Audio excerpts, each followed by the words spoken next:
Donc il y a une partie magique qui se passe à un moment donné quand on fait des séances, c'est que on disparaît en tant que personne. La personnalité disparaît de l'interaction à un moment donné quand on rentre vraiment dans un espèce d'état modifié de conscience.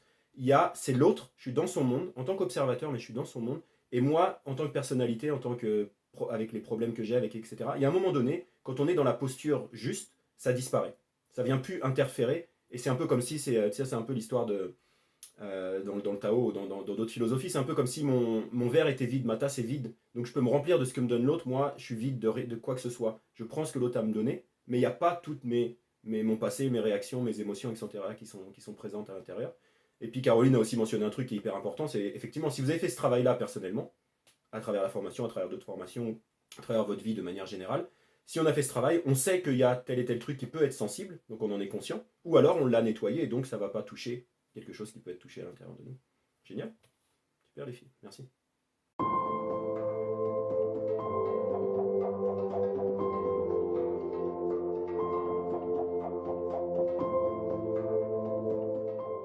Il y a la partie effectivement méditation qui est de se positionner en tant qu'observateur. La méditation nous permet ça, nous permet de garder cette conscience de et je suis dans le monde de la personne et en même temps je suis en tant qu'observateur. Donc c'est tout un travail effectivement mental et la méditation pour Nancy en particulier aide à l'aider à effectivement de trouver cette capacité à faire ça. Et c'est ce qui va nous permettre, avec nos pensées à nous-mêmes en méditation, de justement ne pas être pris par nos pensées, parce qu'on est capable de les observer, donc on n'est pas nos pensées. Et il se passe la même chose avec un client. Ça touche quelque chose en nous, je suis conscient que c'est en train de toucher quelque chose en moi, mais vu que je suis cet observateur, je ne suis pas en réaction avec ce qui se passe en moi. Donc génial. Parce que il se peut que vous ayez des clients qui vous ramènent à vous et qui fassent vibrer des cordes qui sont aussi sensibles chez vous, chez le thérapeute. Donc, quels sont les garde-fous justement pour que le thérapeute prenne conscience que là, il n'écoute pas forcément le client, mais il écoute ses propres failles? Ouais, c'est une super question. Je vais laisser répondre celles qui ont un peu d'expérience, Caroline, Nancy peut-être sur ça, puis après je partagerai s'il y a besoin de rajouter quelque chose. Si vous avez envie, hein, si ça résonne en vous et que vous avez envie d'apporter un complément avec ça. Ouais, Caro, tu veux?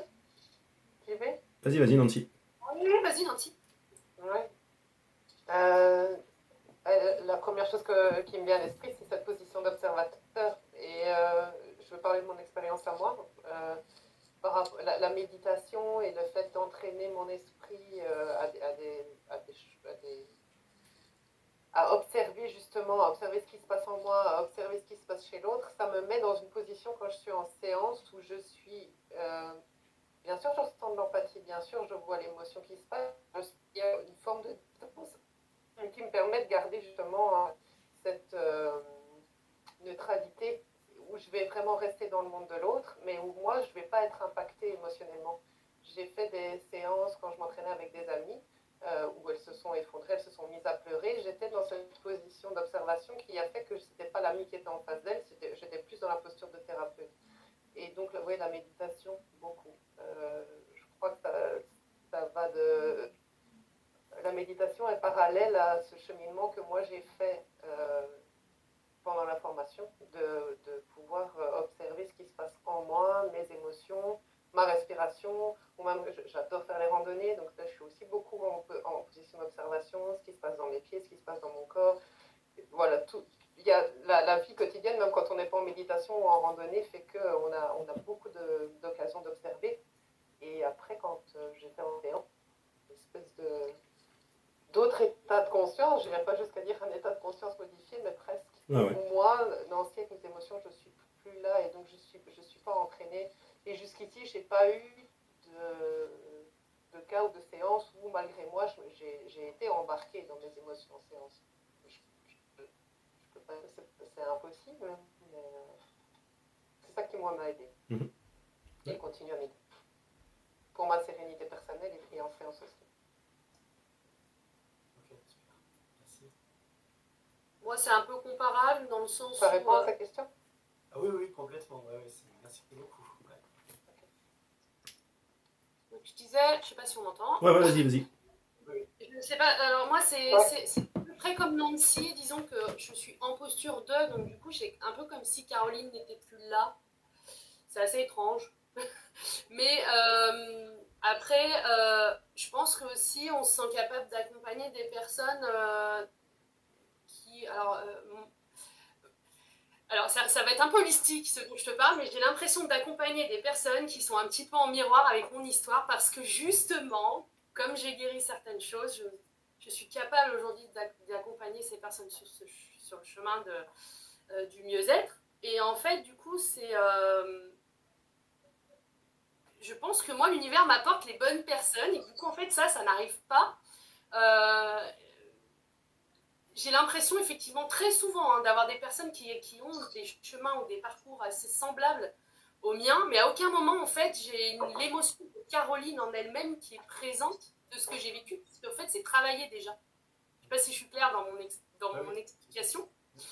Et c'est un petit peu ma posture de thérapeute qui me permet d'y voir clair, mais à aucun moment par contre je fais de lien entre mon vécu moi et le vécu de la personne que je vais accompagner, puisqu'en fait, l'histoire est semblable, mais elle ne l'a pas ressenti, vécu de la même manière. Donc du coup, je ne peux pas me...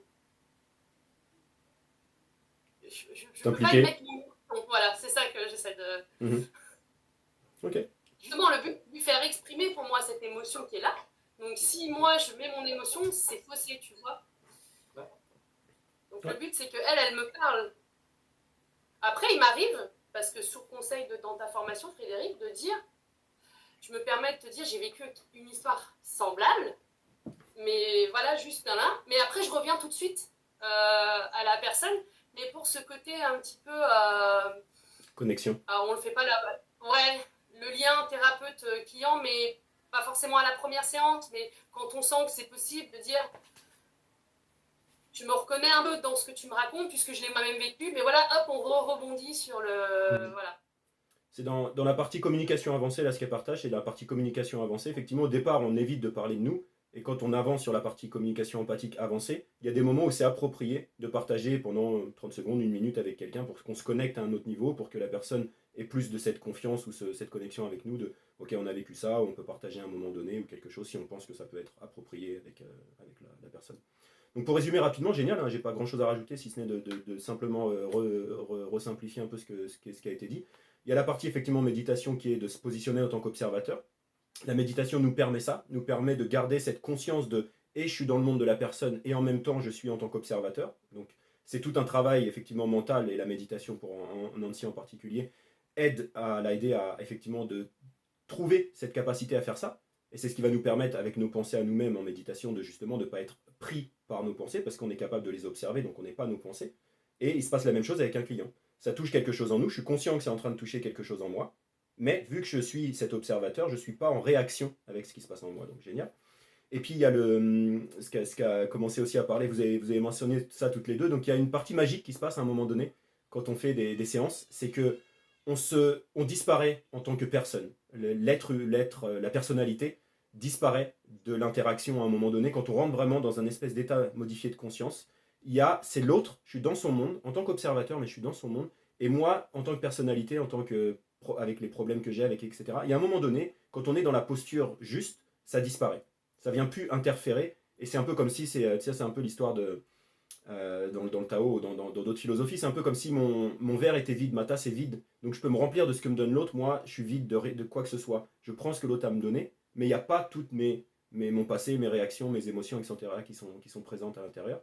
Et puis Caroline a aussi mentionné un truc qui est hyper important, c'est effectivement si vous avez fait ce travail-là personnellement, à travers la formation, à travers d'autres formations, à travers votre vie de manière générale, si on a fait ce travail, on sait qu'il y a tel et tel truc qui peut être sensible, donc on en est conscient, ou alors on l'a nettoyé et donc ça ne va pas toucher quelque chose qui peut être touché à l'intérieur de nous. Génial. Super les filles. Merci. Merci beaucoup. Ça a été très clair. Autre chose que ça touche, d'autres questions qui vous viennent par rapport à ça ou à d'autres choses?